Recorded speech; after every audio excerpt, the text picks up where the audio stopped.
الشیطان الرجیم بسم اللہ الرحمن الرحیم السلام علیکم ورحمۃ اللہ وبرکاتہ۔ ہمارا آج کا جو موضوع ہے وہ ہے اسلامک کلچر اینڈ سویلائزیشن، یعنی اسلامی تہذیب و تمدن۔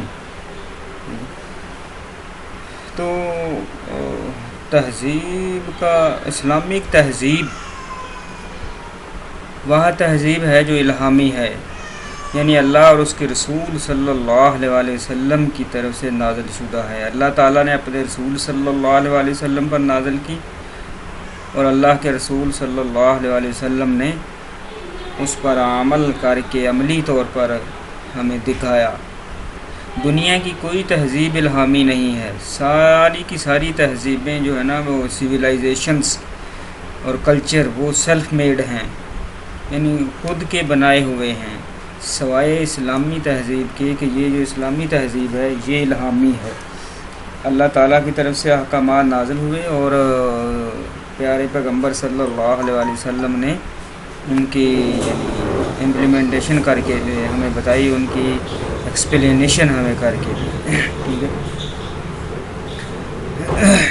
تو تہذیب کا جو لغوی معنی ہے نا، یہ اصل میں عربی زبان کا لفظ ہے، ٹھیک ہے۔ اچھا، اور عربی زبان میں یہ کئی معنی میں استعمال ہوا ہے، ٹھیک ہے۔ مثلاً اس کے جو تہذیب کے جو لغوی معنی ہیں وہ یعنی درخت کی کانٹ چھانٹ کرنا، تراشنا، اصلاح کرنا، ٹھیک ہے۔ اس لیے یعنی کتاب وغیرہ کو یا کسی بھی چیز کو غیر ضروری چیزوں سے پاک کرنا تہذیب کہلاتا ہے۔ بچے کی اچھی اخلاقی تربیت کرنا، تو مطلب یہ اس کے تہذیب کے لغوی معنی ہیں، ٹھیک ہے۔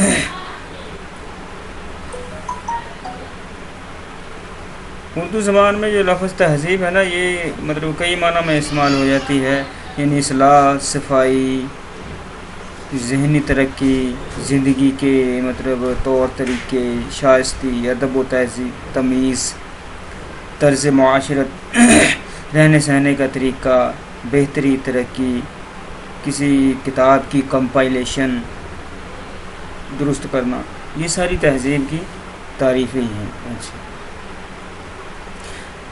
اصطلاحی طور پر جو تہذیب کی جو کلچر کی جو سویلائزیشن کی جو تعریف ہے نا، یہ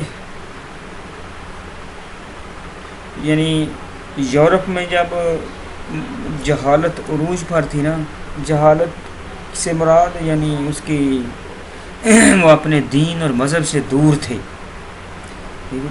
اور جب یہ ان کا تاریکی کا دور گزرا، انہوں نے اپنے دین سے تھوڑی سی ان کو شناسائی حاصل ہوئی۔ 18ویں صدی عیسوی میں بعض جو یورپی مفکرین تھے، مصنفین تھے، انہوں نے ایک لفظ کو بطور اصطلاح استعمال کرنا شروع کیا تھا، ٹرم کے۔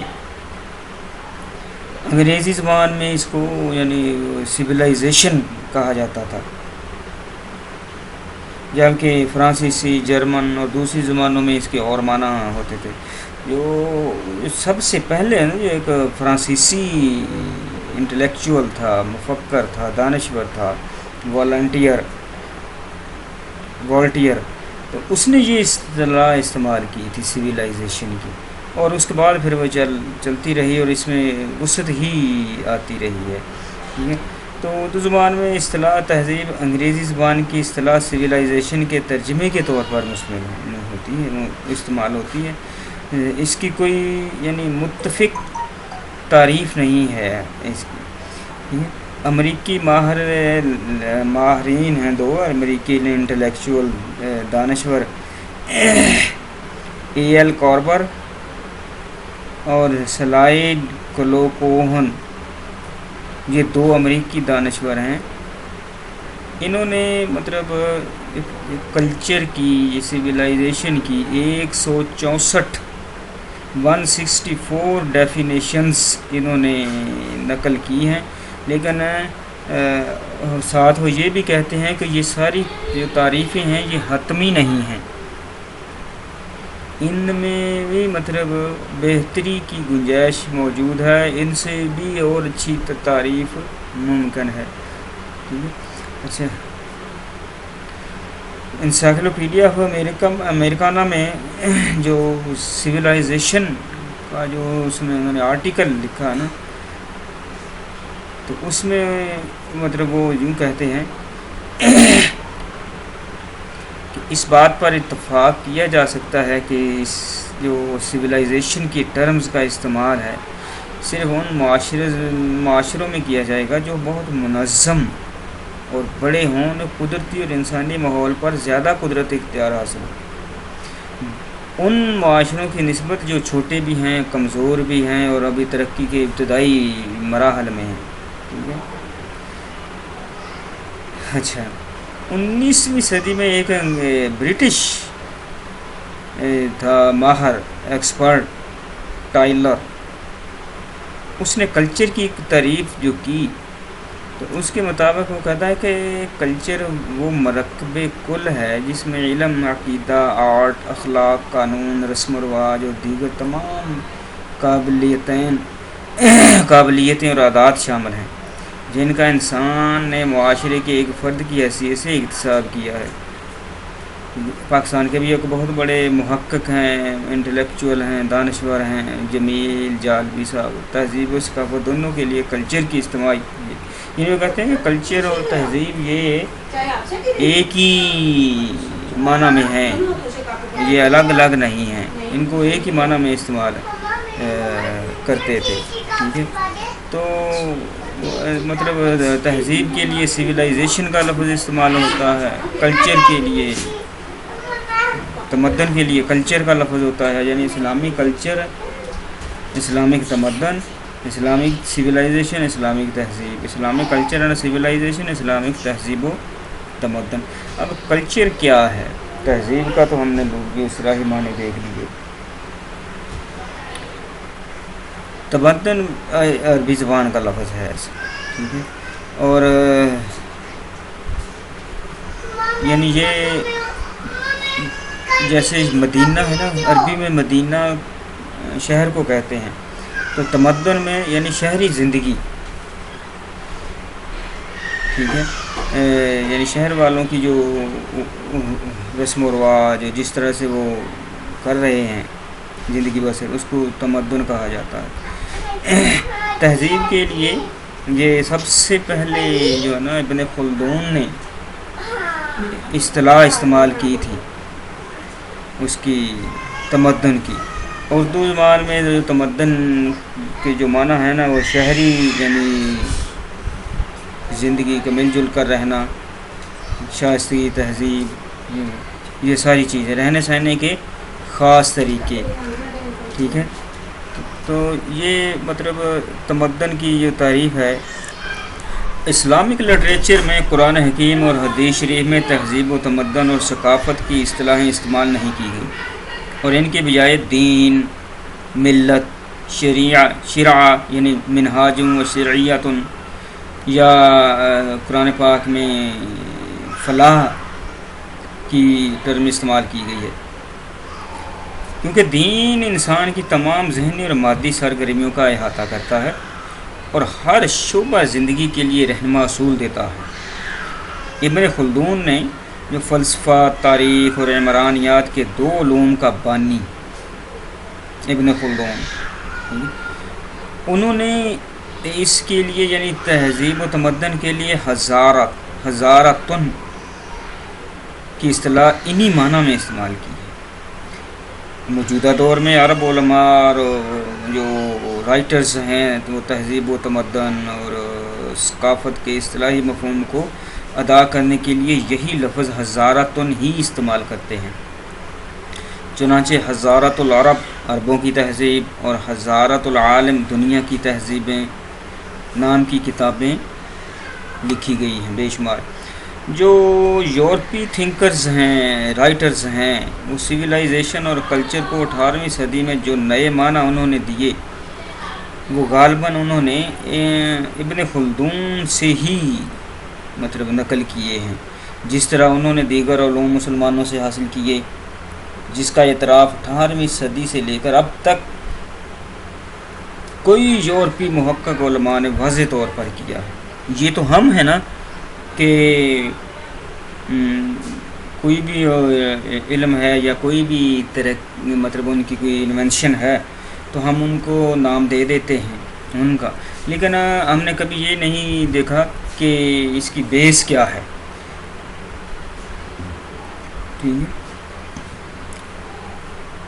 اسلامک مسلمان سائنسدانوں نے، مسلمان علماء نے، فقہا نے، مسلمان سائنسدانوں نے کوئی ایسی فیلڈ نہیں ہے جہاں پر جو ہے نا وہ ایجادات کی بیس نہ دی ہو۔ اب اس بیس کو سے وہ آگے چل رہے ہیں، بیس مسلمانوں نے دی ہے۔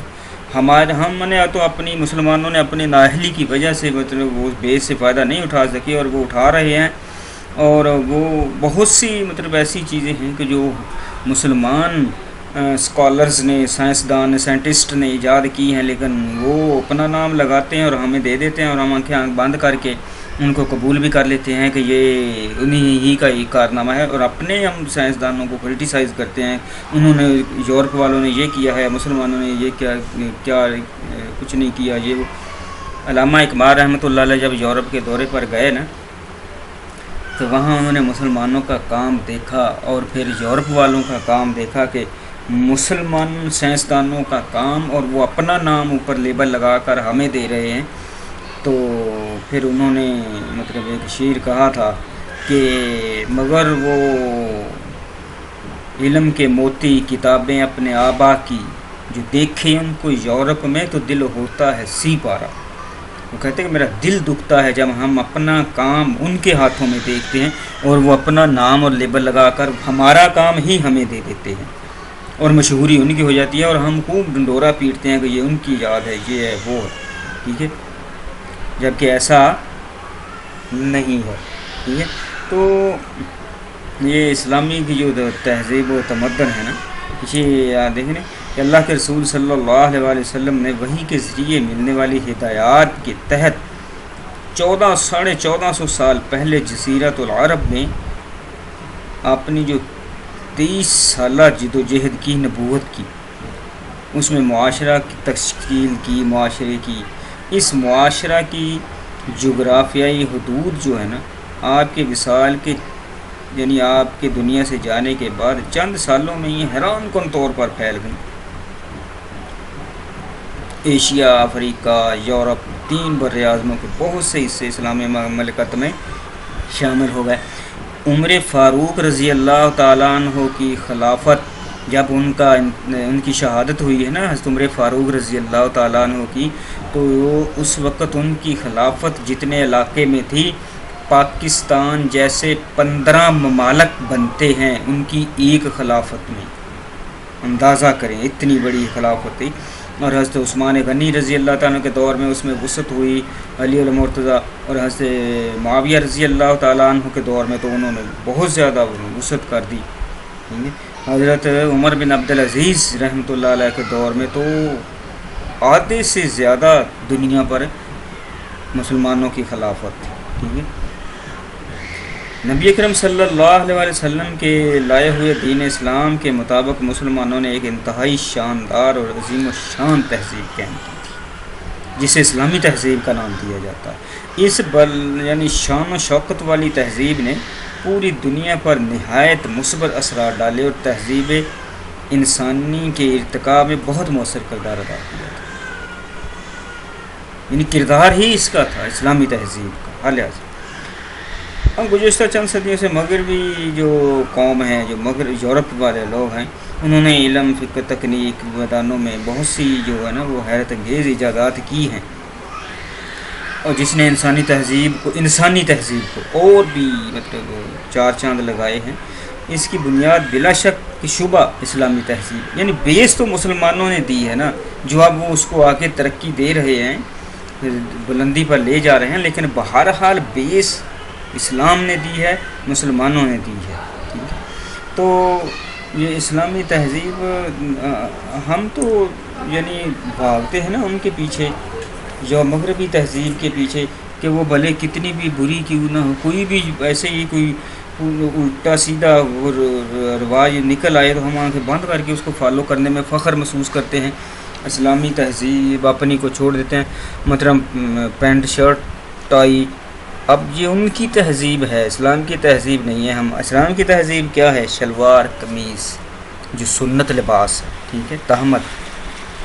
یہ تو ہمارا حال یہ ہے کہ ہم اس کو جو شلوار قمیض اور اس طرح کے پہننے والوں کو نا بڑا ریجڈ فنڈامنٹلسٹ اور ایکسٹریمسٹ تنگ نظر سا سمجھتے ہیں کہ یہ ماڈرن چیزوں کو فالو نہیں کرتے. تو ایک مطلب چیز جائز ہوتی ہے، اور یعنی اب اس کو علماء نے جائز تو قرار دے دیا ہے کہ مقصد تو ستر پوشی ہے وہ ہو جاتی ہے، لیکن جو اسلام کی جو نشانی ہے وہ نہیں اس میں رہتی، ٹھیک ہے. تو اسلام کا جو ہے culture, characteristics of Islamic culture ہیں، یعنی وہ کیا ہیں؟ یہ جو اسلامی کلچر ہے نا، یہ یونیک ہے. یونیک یعنی اس کا کوئی ثانی نہیں ہے، اس طرح کا کوئی اور نہیں ہے، ٹھیک ہے. ہر لحاظ سے پوری دنیا کے مسلمانوں کو آپ دیکھ لیں، پورے وہ بھلے دنیا کے کسی بھی حصے میں مسلمان رہتا ہو، کسی ملک میں رہتا ہو، لیکن ان کی جو کلچر، ان کے جو سویلائزیشنز، یہ ساری ایک ہی ہوں گی ہر لحاظ سے، ٹھیک ہے. اچھا، پھر مطلب کیسے کہ یہ نا جو مفکرین نے تہذیب و تمدن میں کچھ فرق مطلب کیا ہے کہ تہذیب کیا ہے، تمدن کیا ہے. بیسیکلی تو وہ کہتے ہیں کہ ایک ہی چیز ہے، لیکن پھر بھی تھوڑا سا فرق کیا ہے کہ سویلائزیشن یوں سمجھ لیں کہ یہ تھیوری ہے اور تمدن اس کا پریکٹیکل ہے، بس اتنا سا فرق ہے. سویلائزیشن مثلا اللہ اور اس کے رسول کی طرف سے جو احکامات ہیں، ٹھیک، وہ سارے سویلائزیشن ہیں، اور آپ صلی اللہ علیہ وسلم کا جو عملی نمونہ ہے، جو مسلمانوں کو حکم یہ کر رہے ہیں، یہ تمدن ہے، یہ کلچر ہے، ٹھیک ہے. اور مطلب اس کے علاوہ بھی مسلمانوں کا کلچر جو ہے وہ آپ دیکھیں کہ بہت سی ایسی چیزیں ہیں جو دوسرے کلچرز میں نہیں ہیں. مثال کے طور پر دنیا کے کسی بھی مذہب میں، کسی بھی تہذیب میں مسجد کا تصور نہیں ہے، وہ اپنی عبادت گاہوں کو کچھ اور ہی کہتے ہیں. لیکن یہ بات طے ہے کہ آپ کسی شہر میں چلے جائیں، کسی گاؤں میں چلے جائیں، آپ کو مسجد نظر آ جائے تو آپ کو کسی کو سے پوچھنا نہیں پڑتا کہ یہ جو ہے نا اس شہر میں یا اس گاؤں میں میجورٹی کن کی ہے. آپ آنکھیں بند کر کے یہ فیصلہ کر لیتے ہیں کہ یہ مسلمانوں کا شہر، کیونکہ یہ مسلمانوں کی نشانی ہے. پھر اور دیکھیں، مسلمانوں کی مساجد ایسی نہیں ہیں، مینار ہوگا، ٹھیک ہے، جو پہچان ہے مسجد کی، ٹھیک ہے. پھر مطلب آپ دیکھیں کہ پوری دنیا کے مسلمان، مثال کے طور پر اب جو عید الاضحیٰ آ رہی ہے، پوری دنیا کے مسلمان ایک ہی طریقے سے منائیں گے اور ایک ہی دن منائیں گے اور ایک ہی کام کریں گے اس دن کی قربانی کا. پوری دنیا کے مسلمان، وہ بھلے دنیا کے کسی بھی خطے میں ہوں، کام ان سب کا ایک ہی ہوگا اور ایک طرح کا ہوگا. پاکستان کے مسلمان عید الاضحیٰ کی 2 رکعت نماز پڑھیں گے اور قربانی جانوروں کی کریں گے. ہندوستان کے مسلمان بھی سعودی عرب، مصر، ترکی، برطانیہ، امریکہ، فرانس، جرمنی، یعنی دنیا کے کسی بھی حصے میں مسلمان رہنے والے مسلمان وہ 10 ذو الحجہ کو یہ کام کریں گے. کبھی ایسا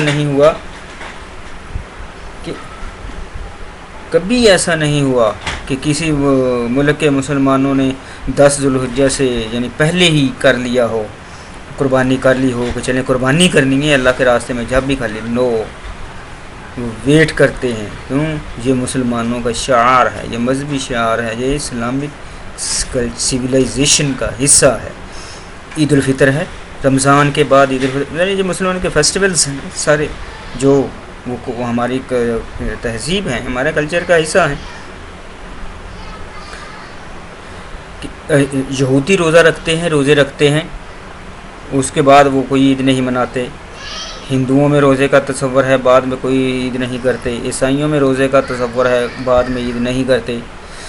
لیکن دنیا کے ہر کونے میں رہنے والا مسلمان جب رمضان کے 29 یا 30 روزے پورے کر لے گا تو وہ یکم شوال کو عید الفطر منائے گا.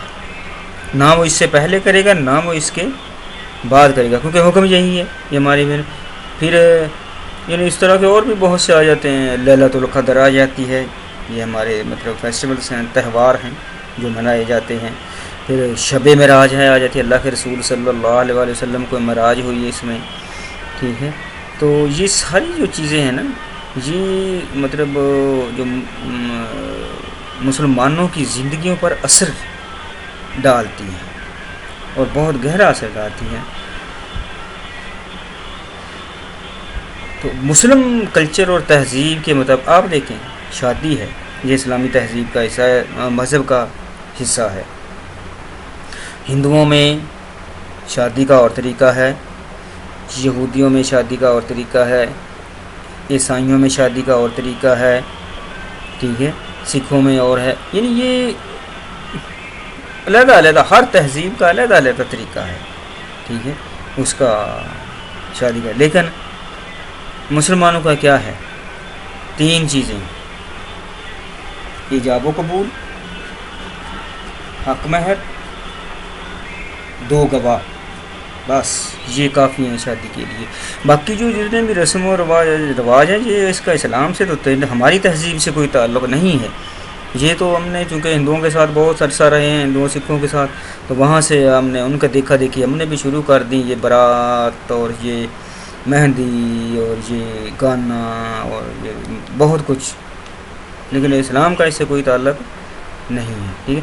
ہماری بہت سی جو رسم و رواجات ہیں، ٹھیک ہے، تو قرآن پاک میں بہت سی ایسی جو رسم و رواج ہیں جو اللہ نے مینشن نہیں کی، وہ اللہ کے رسول نے ہمیں یا تو بتائی ہیں یا فقہاء نے اس پر اجتہاد کیا ہے.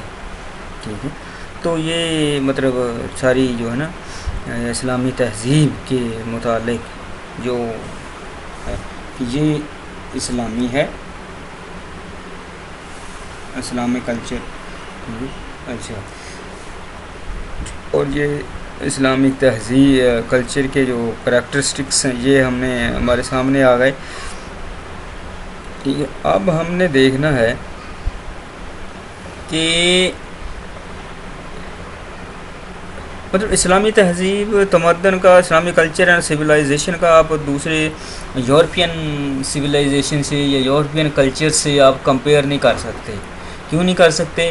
کہ یہ الہامی ہے، وہ سیلف میڈ ہے، یہ اللہ کی طرف سے دی ہوئی ہے، وہ ان کی خود بنائی ہوئی چیز ہے. تو الہامی اور چیز میں اور دو دنیا جو لوگوں نے خود بنائی ہے اس میں زمین و آسمان کا فرق ہوتا ہے. بلکہ میں تو اسلامک تہذیب و تمدن کا، اسلامک کلچر اینڈ سویلائزیشن کا جو یورپین یا جو ویسٹرن کلچر اینڈ سویلائزیشن ہے اس کے ساتھ کمپیئر، میں تو اسلامک کلچر اینڈ سویلائزیشن کی توہین سمجھتا ہوں، گناہ سمجھتا ہوں کہ اس کے ساتھ کمپیئر، کیونکہ کمپیئر ہمیشہ دو ایک جیسی چیزوں کا ہوتا ہے. اسلامک کلچر سویلائزیشن کے مقابلے میں جو ویسٹرن کلچر ہے، سویلائزیشن ہے، وہ اس کے یعنی یوں سمجھنے کے 1/3، بلکہ وہ بالکل اس کے پائے کا نہیں ہے، اس کے مقابلے میں کسی صورت میں بھی نہیں آ سکتا. ٹھیک ہے. پھر جو مطلب جو اسلامی تہذیب و تمدن کے جو ہیں یعنی اسلامک سویلائزیشن کی جو کریکٹرسٹکس ہیں، اسلامک سویلائزیشن کے جو کریکٹرسٹکس ہیں، ٹھیک ہے، اس کو آپ دیکھیں کہ یعنی جو تہذیب ہے، مطلب کلچر تو تھا نا پریکٹیکل، اور جو تہذیب ہے یہ تھیوری ہے. تو کیا ہے اس کے؟ یہ سب سے پہلے اسلامک فیتھ یہ عقیدہ کیا ہے؟ یعنی آمنت باللہ و ملائکتہ و کتبہ و رسلہ والیوم الآخر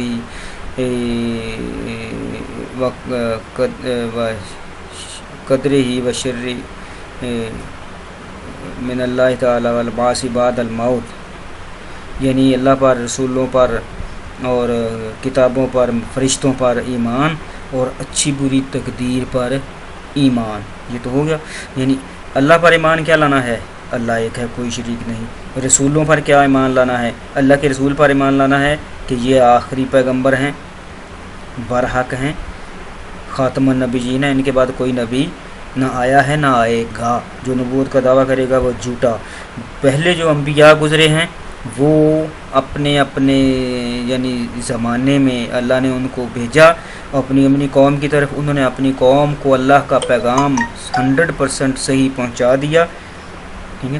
اور اب آگے ان کی جو قوم کی بدبختی تھی کہ ان کے انبیاء کے جانے کے بعد انہوں نے اپنا وہ تبدیل کر لیا، اس میں تحریف کر لی اپنے لٹریچر میں. ٹھیک ہے. لیکن بہرحال وہ انبیاء آئے تھے، برحق نبی تھے، اللہ تعالیٰ کی طرف سے مبعوث تھے. یہ عقیدہ رکھنا ہے. کتابیں کیا تھیں کہ قرآن پاک اللہ کی آخری کتاب ہے جو اللہ نے آپ صلی اللہ علیہ وسلم پر نازل کی. موسیٰ علیہ السلام پر تورات نازل کی، ان کی قوموں نے اس کو تحریف کر دیا. اور عیسیٰ علیہ السلام پر انجیل نازل کی، ان کی قوم نے اس میں تحریف کر دی. اور زبور داؤد علیہ السلام پر نازل ہوئی، اس کی قوم نے بھی اس کے ساتھ ویسا ہی حشر کیا. لیکن قرآن پاک واحد کتاب ہے جس کے بارے میں اللہ نے فرمایا تھا کہ انا نحن نزلنا الذکر و انا لہ لحافظون، کہ جی ہم نے نازل کیا ہے، ہم اس کی حفاظت کریں گے. یہ قرآن پاک میں کتاب. فرشتوں کے بارے میں کیا عقیدہ رکھنا ہے کہ فرشتے اللہ کی نورانی مخلوق ہیں. لا یعصون اللہ ما امرہم و یفعلون ما یؤمرون، وہ اللہ کے حکم کی نافرمانی نہیں کرتے، وہی کرتے ہیں جو اللہ ان کو حکم دیتا ہے، اپنی مرضی سے کچھ نہیں کرتے. اور فرشتے بے شمار ہیں. اچھا. اور اچھی بری تقدیر پر کیا کہ جو کچھ لکھا گیا ہے تقدیر میں وہ اللہ کی طرف سے ہے، اس پر یعنی راضی رہنا، خوش رہنا کہ جو کچھ بھی ہے یہ اللہ کی طرف سے ہے. ٹھیک ہے. وہ حضرت علی رضی اللہ تعالیٰ عنہ سے ایک شخص نے پوچھا تھا کہ امیر المومنین انسان کا تقدیر پر مطلب کتنا عمل دخل ہے تقدیر کا، یا کتنا انسان کو اختیار ہے؟ تو آپ رضی اللہ تعالیٰ عنہ نے کہا کہ اپنا ایک پاؤں اٹھاؤ. تو اس نے اٹھا لیا. اب حضرت علی رضی اللہ تعالیٰ نے فرمایا دوسرا اٹھاؤ. اس نے کہا کہ امیر المومنین یہ تو میں نہیں اٹھا سکوں گا. تو آپ رضی اللہ تعالیٰ عنہ نے کہا کہ بس یہ اتنا اختیار ہے اور اتنا انسان تقدیر کے آگے بے بس ہے. ٹھیک ہے. تو جیسا بھی ہے تقدیر کے معاملے میں بحث کرنے سے اللہ کے رسول صلی اللہ علیہ وسلم نے بڑی سختی سے منع کر رکھا ہے ہر لحاظ سے. تو اللہ یعنی تمام مخلوق کا مالک، مشکل کشا، روزی دینے والا، موت دینے والا، زندگی دینے والا، ہر چیز لاسانی. قل هو اللہ احد اللہ الصمد لم یلد ولم یولد ولم یکن لہ کفوا احد. بات ختم. کوئی ہے ہی نہیں اس جیسا. لیس کمثلہ شیء، اس جیسی کوئی چیز ہے ہی نہیں. یہ ایمان رکھنا. قیامت پر ایمان رکھنا کہ آئے گی، موت پر ایمان رکھنا کہ مرنا ہے، قبر پر ایمان رکھنا کہ وہاں حساب کتاب ہوگا، زندہ ہوں گے، اللہ کے دربار میں پیش ہوں گے قیامت کے دن، سب اعمال کا حساب ہوگا. جنت ایمان رکھنا کہ وہ حق ہے، دوزخ پر ایمان رکھنا کہ وہ حق ہے. یہ ساری چیزیں جو ہے نا یہ عقائد ہمیں شامل ہیں. ٹھیک ہے. تو مطلب یہ ہیں. اور دوسری اس میں جو چیزیں ہیں وہ ہیں کہ یعنی جو اسلامک تھاٹ آئیڈیاز وہ کیا ہے،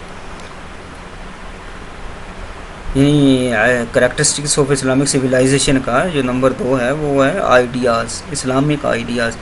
یعنی انسان کی جو سوچ ہے وہ مثبت رہے، منفی نہ سوچے، نہ کسی کے بارے میں منفی سوچے، برا سوچے، اور نہ اس کے بارے میں برا سوچا جائے گا. انسان کی سوچ ہمیشہ مثبت پاک ہونی چاہیے.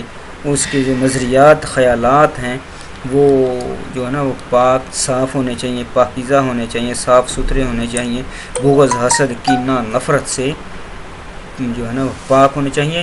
اور اس کے خیال میں یعنی ہر شخص کی فلاح ہی ہو، اس کی سوچ کا محور جو ہے نا وہ اللہ کی ذات ہو، اللہ اور اس کے رسول صلی اللہ علیہ وسلم کی یہاں تو وہ دنیا میں اس کی سوچ ایسی ہو کہ مجھ سے لوگوں کو نقصان نہ پہنچے، فائدہ پہنچے. اگر فائدہ نہیں پہنچ سکتا تو کم از کم نقصان بھی نہ پہنچے. اسی لیے آگے تیسرا نمبر ہے جنرس. ٹھیک ہے، جو کریکٹرسٹکس ہے وہ اسلامک سویلائزیشن کا. ٹھیک ہے، یہ چونکہ پوری دنیا میں مسلمان اس کو امپلیمائز کرتے ہیں اسلامک سویلائزیشن کو، اس لیے یہ مطلب جتنے بھی لوگوں کے کوئی مسئلے مسائل تنازعات ہیں ان کے حل کے لیے ایک طریقہ بتایا ہے اللہ اور اس کے رسول صلی اللہ علیہ وسلم نے کیا کہ فلا وربک لا یؤمنون حتی یحکموک فیما شجر بینہم مما قضیت، یعنی یہ کہ اس وقت تک کوئی مسلمان نہیں ہو سکتا جب تک آپ کو کوئی حاکم نہ بنا لے.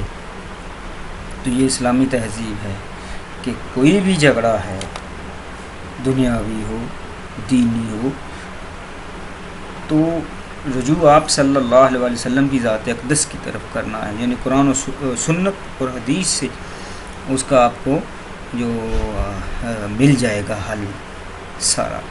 اچھا، پھر یعنی آپ دیکھ لیں کہ جو اسلامک تہذیب ہے یہ یعنی ہمیشہ دوسرے انسان کا فائدہ چاہتی ہے. کریکٹرسٹکس جو ہے نا اسلامک سویلائزیشن کا کہ دوسروں کا فائدہ اٹھاؤ، دوسروں کا فائدہ کرو، دوسروں سے فائدہ نہ اٹھاؤ. تو نمبر 4 پہ ہے ویل بیلنسڈ، متوازن ہے.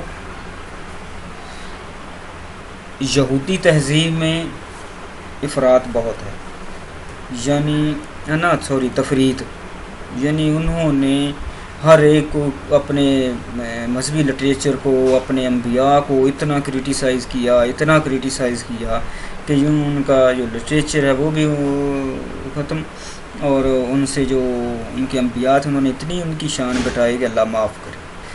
ٹھیک ہے، اور عیسائی جو تھے یہ افراط کا شکار تھے، یعنی انہوں نے اپنے لٹریچر میں اتنا کچھ اضافہ کیا، اپنے انبیاء کی شان اتنی بڑھائی کہ ان کے حدیث علیہ الصلوۃ والسلام کو اللہ کے برابر کو خدا مان لیا، معاذ اللہ. لیکن اسلامی تہذیب ایسی نہیں ہے، یہ بیلنسڈ ہے، متوازن ہے، کیونکہ اللہ کے رسول صلی اللہ علیہ وسلم کا فرمان ہے نا خیر الامور اوسطها، بہترین کام وہ ہیں جو درمیانے درجے میں رہ کر کیے جائیں. ٹھیک ہے، تو انہوں نے اسلامی تہذیب میں مسلمانوں نے اللہ کو اللہ کا مقام دیا اور پیغمبر کو پیغمبر کا مقام دیا. پیغمبر کو اللہ کا مقام نہیں دیا، پیغمبر کو پیغمبر کا مقام دیا، یعنی سب سے اعلیٰ و ارفع ذات اللہ کی، دوسرے نمبر پر پیغمبر علیہ السلام. پوری مخلوق سے اللہ کے بعد سب سے افضل ترین ہستیاں ہیں، یہ ان کو ان کا جو صحیح مقام دیا، متوازن جو ہے نا وہ کیا، خیالات دیے. ٹھیک ہے، اور اسلامی کلچر جو ہے مطلب تھرو آؤٹ آپ دیکھیں گے، پوری تاریخ اٹھا کر دیکھ لیں، درمیان میں اگر کسی نے بھی کچھ گڑبڑ کرنے کی کوشش کی ہے تو اس کے ساتھ بڑی سختی سے مطلب نمٹا گیا ہے. اچھا، آگے ہے یعنی پیرنل، یعنی دائمی ہے. جو یہودیوں کی تہذیب بدلتی رہی، انہوں نے خود بدلی، زمانے کے حالات کے مطابق وہ کرتے رہے جیسے ضرورت. عیسائیوں نے بھی ایسے کیا. مغربی تہذیب آپ دیکھ لیں، یونانی تہذیب، رومی تہذیب، عرب کی تہذیب، ہندو تہذیب، ایرانی تہذیب، عراق کی تہذیب، ساری بدلتی رہی ہیں. لیکن اسلام کی تہذیب ایسی ہے جو جیسے 1400 سال پہلے شروع ہوئی تھی آج بھی ویسے ہی ہے، 1450 سال بعد بھی، اور قیامت تک یہ ایسے ہی رہے گی، اس میں تبدیلی نہیں آئے گی، یہ ہمیشہ سے ہے اور ہمیشہ رہے گی۔ ہاں اسلامی تہذیب میں ایک طریقے سے جو کلچر اینڈ سویلائزیشن ہے نا، اس میں ایک طریقے سے مطلب تبدیلی آ سکتی ہے کہ کوئی نیا نبی آئے اور نئے احکامات دے، یہ ہونا نہیں ہے، یہ ممکن نہیں ہے، نبی کوئی نیا آنا نہیں ہے، نبوت کا سلسلہ بند ہو گیا آپ صلی اللہ علیہ وسلم پر، آپ خاتم النبیین ہیں، اس لیے یہ ممکن ہی نہیں ہے کہ اس میں کسی قسم کی کوئی تبدیلی ہو سکے۔ تو یہ ہمیشہ سے ہے اور ہمیشہ دائمی تہذیب ہے، ہمیشہ، اس کے مقابلے میں اور کوئی تہذیب دائمی نہیں ہے جس کی یہ اتنی ہو کیا کہتے ہیں کہ تعلیمات، کیونکہ اس کی حفاظت کا ذمہ اللہ نے اپنے ذمہ لے لیا تھا نا، اس لیے یہ محفوظ ہے اور قیامت تک محفوظ رہے گی۔ اور پھر مسلمانوں نے خود بھی اس کی حفاظت میں بہت سے مطلب جو ہے نا وہ کام کیے تھے ہر لحاظ سے۔ آپ صلی اللہ علیہ وسلم کے یعنی فرمان کو، احادیث کو محفوظ کرنے کے لیے بے شمار علوم ایجاد کیے، اسماء الرجال کا، جرات تعدیل کا، قرآن کو کی حفاظت کے لیے علوم القرآن بہت سے جو وہ مطلب کیے، اس میں ایجاد کیے۔ تو یہ اس کے اسلامک جو کلچر اینڈ سویلائزیشن ہے نا، اس کی جو بیسڈ ہے وہ یعنی آپ جو کہہ لیں کہ it is based on the very principles of Islam which Allah will preserve internally، جو اللہ نے اصول دیے ہیں ان پر ان کی جو ہے نا وہ بنیاد ہے۔ تو اس لیے یہ جو ہے نا اسلامی تہذیب یہ ہمیشہ ہے، دائمی ہے اور ہمیشہ رہے گی۔ تو نیکسٹ جو ہے کہ elements of Islamic culture and civilization, یعنی اس کے عوامل کیا ہیں اسلامی کلچر اینڈ سویلائزیشن کے، ٹھیک ہے۔ تو وہ مطلب آپ دیکھیں اسلامک تہذیب و تمدن کے جو ایلیمنٹس ہیں اسلامک کلچر کے، وہ وہی ارکان اسلام، اللہ کے رسول صلی اللہ علیہ وسلم کا فرمان ہے نا، بنی الاسلام علی خمس، اسلام کی بنیاد 5 چیزوں پر ہے، شہادت ان لا الہ الا اللہ وحدہ وان محمد عبدہ ورسولہ، نماز ہے، وتقیم الصلاۃ، نماز ہے، ٹھیک ہے، وتؤتی الزکوٰۃ، زکوٰۃ دینا ہے، وتصوم رمضان، رمضان کے روزے رکھنا ہے، وتحج البیت، اور بیت اللہ کا حج کرنا ہے۔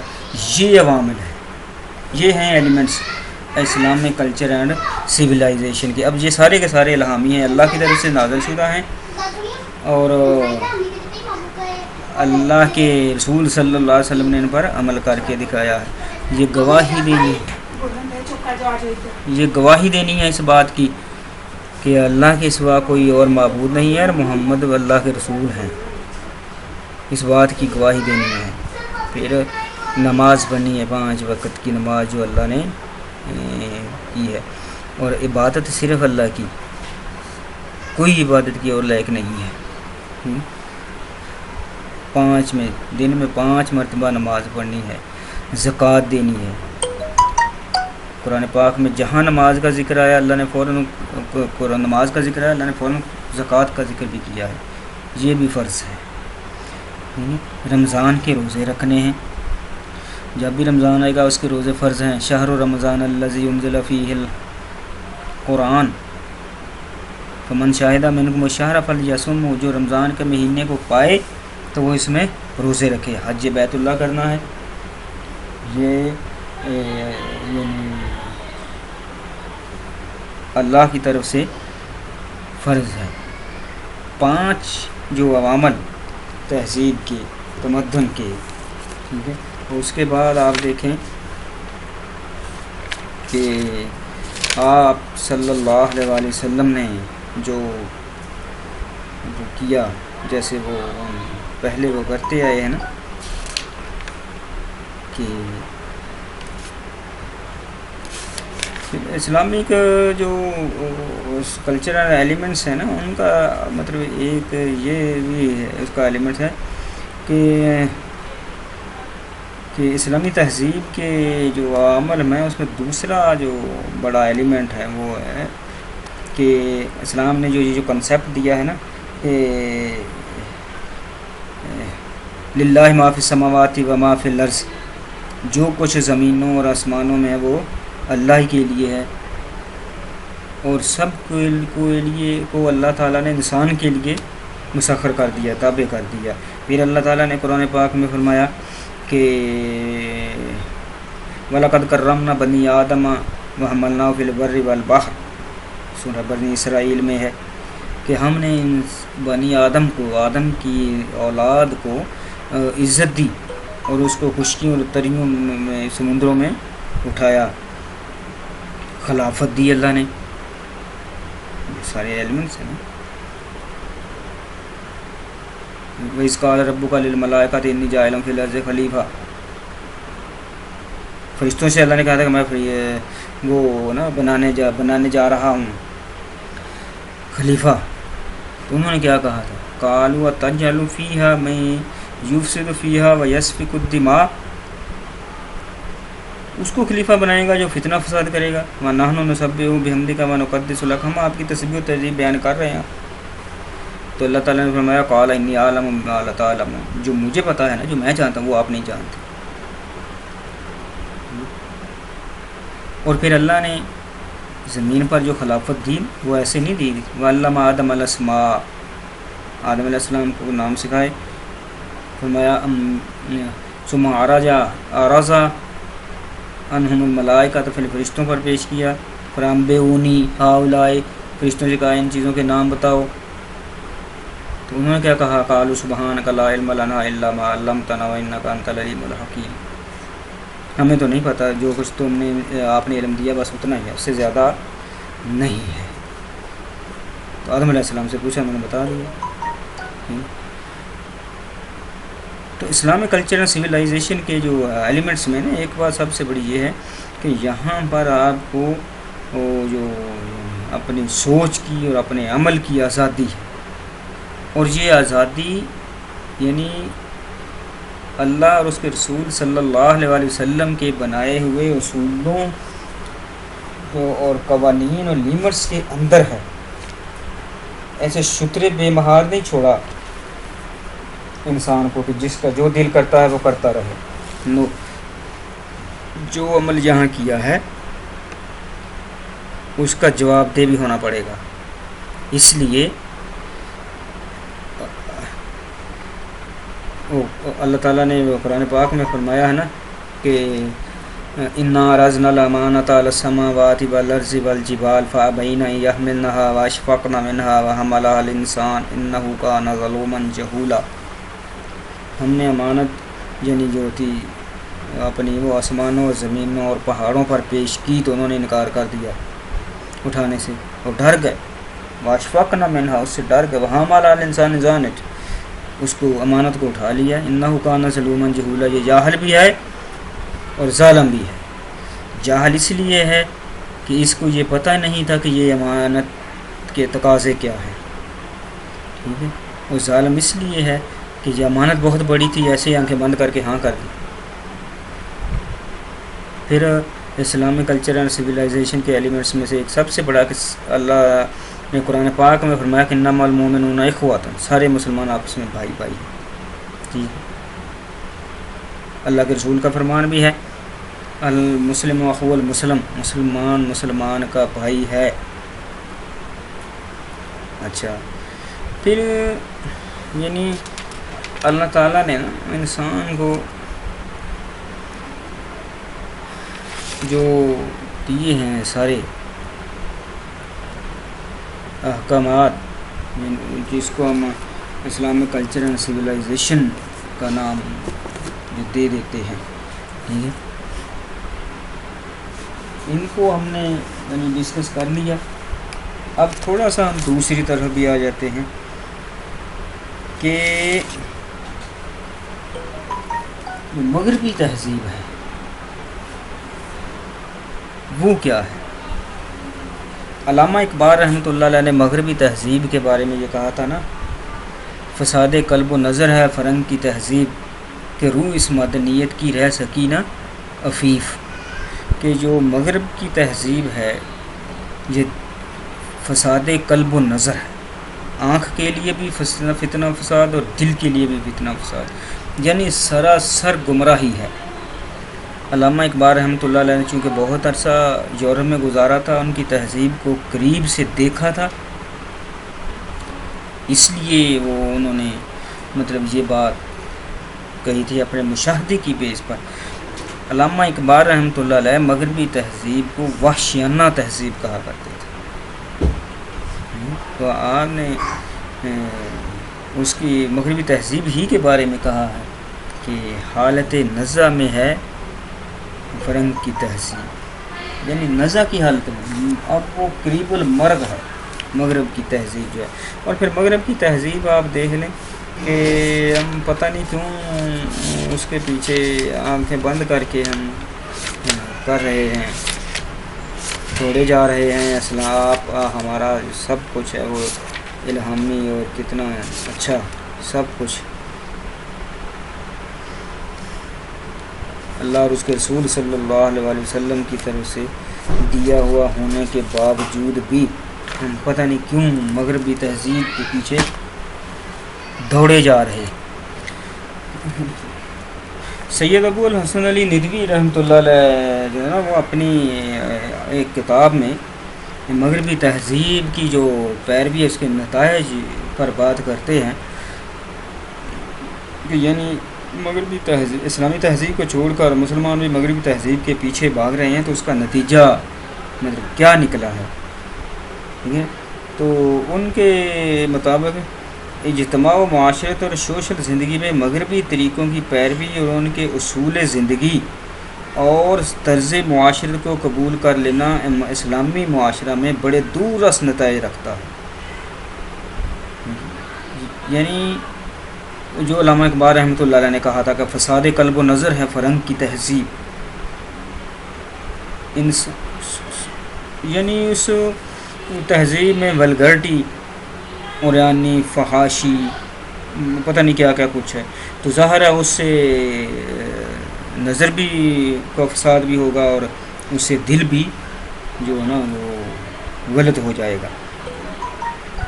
اس وقت مغرب ایک اخلاقی جزام میں مبتلا ہے جس سے اس کا جسم برابر کٹتا اور گلتا چلا جا رہا ہے، اور اب اس کی عفونت پورے ماحول میں پھیلی ہوئی ہے۔ اس مرض جسام کا سبب جو تقریباً لا علاج ہے، اس کی جنسی بہرہ روی اور اخلاقی نار کی ہے جو بہیمیت و حیوانیت کی حد تک پہنچ چکی ہے۔ یعنی وہ کہہ رہے ہیں ان کی اخلاقی جو پستی ہے وہ جانوروں سے بلکہ چوپایوں سے بھی بدتر ہو چکی ہے، اس حد تک وہ گر چکا ہے اخلاقی طور پر وہ معاشرہ جو مغرب کا ہے۔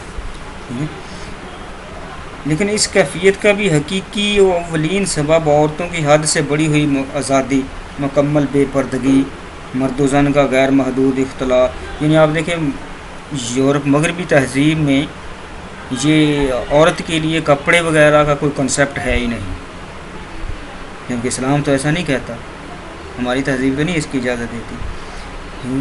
پھر ہم اللہ کے رسول صلی اللہ علیہ وسلم کا بھی فرمان ہے اور اللہ تعالیٰ کا بھی فرمان ہے کہ نامحرم کی طرف دیکھنا نہیں ہے، پردہ کرنا ہے ان سے، جبکہ جو مغربی تہذیب ہے اس میں تو یعنی بس پتہ نہیں وہ دوستیاں اور سر عام، کوئی شرم و حیا نہیں ہے، کوئی گھر والوں کا، ماں باپ بہن بھائی رشتہ داروں کا کوئی حیا نام کی کوئی چیز ان میں نہیں ہے، ٹھیک ہے۔ بچے پہلے پیدا ہو جاتے ہیں، گناہ کے نکاح بعد میں کرتے ہیں، اس طرح کا وہ مکس اپ ہوتے ہیں۔ وہ شراب نوشی عام ہے، شراب اللہ نے تو حرام کیا ہے، تو اس میں تو شراب نوشی تو وہ پانی کم پیتے ہیں، شراب زیادہ پیتے ہیں۔ کسی اسلامی ملک میں اگر عورتوں کو ایسی ہی آزادی دی گئی، پردہ یکسر اٹھا دیا گیا، دونوں صنفوں کے اختلاط کے آزادانہ موقع فراہم کیے گئے، مخلوط تعلیم جاری کی گئی، تو اس کا نتیجہ اخلاقی انتشار اور جنسی انارکی، سول میرج، تمام اخلاقی اور دینی حدود و اصول سے بغاوت اور بالاختصار اس اخلاقی نظام کے سوا کچھ نہیں جو مغرب کو ٹھیک انہی اسباب کی بنا پر لاحق ہو چکا ہے. یعنی اگر عورت کو دے دیں آزادی، کسی مسلمان میں دے دیں، کو ایجوکیشن میں میل اور فیمیل اسٹوڈنٹ اکٹھے ہوتے ہیں، تو وہاں پر مطلب کیا اسلامی اخلاقیات کا اور اسلامی روایات کا کیسے جنازہ نکلتا ہے، ہم سب دیکھتے ہیں آپ. ٹھیک ہے.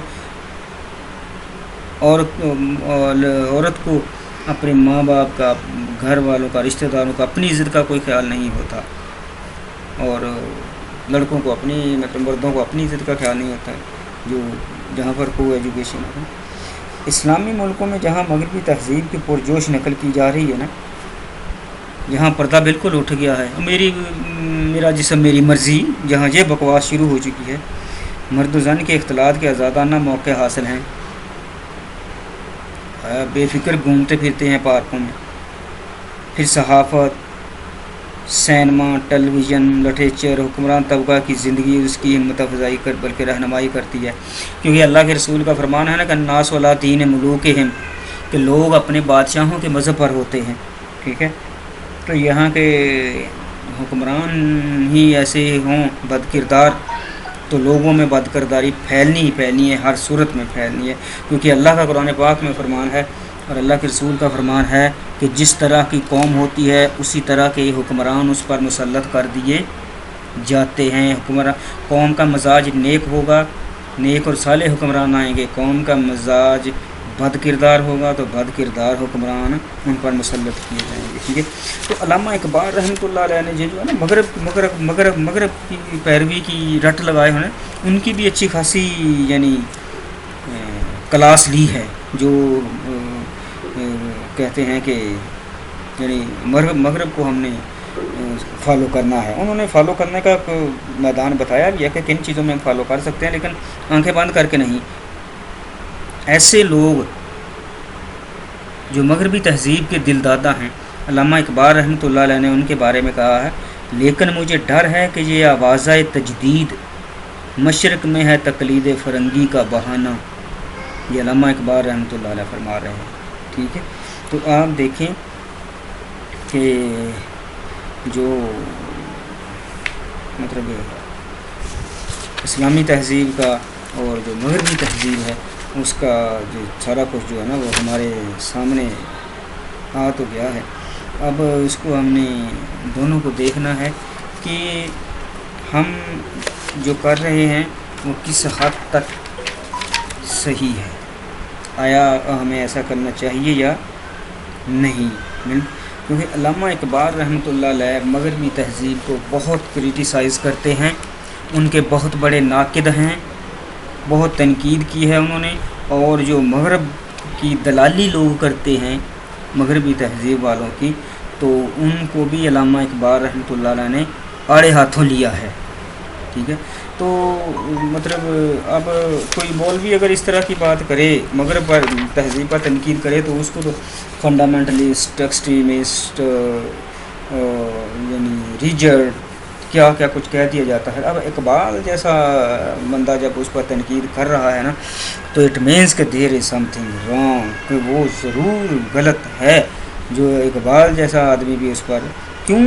علامہ اقبال رحمۃ اللہ علیہ بہت عرصہ یورپ میں رہے ہیں، انہوں نے ان کی تہذیب کو قریب سے دیکھا ہے، اس لیے انہوں نے ایسا کہا ہے. کوئی ایسے تکے شکے لگا کر انہوں نے ایسا کیا. مغرب کی تہذیب آپ دیکھ لیں، مثال کے طور پر نیوزی لینڈ کی اس وقت جو وزیر اعظم ہے وہ جسنڈرا آرڈن کی کیا نام ہے اس کا، اس کی ایک بیٹی ہے، اور ابھی مطلب تھوڑے دن ہوئے ہیں اس کی منگنی ہوئی ہے، نکاح شادی ابھی نہیں ہوئی، اور بیٹی ہے اس کی ایک.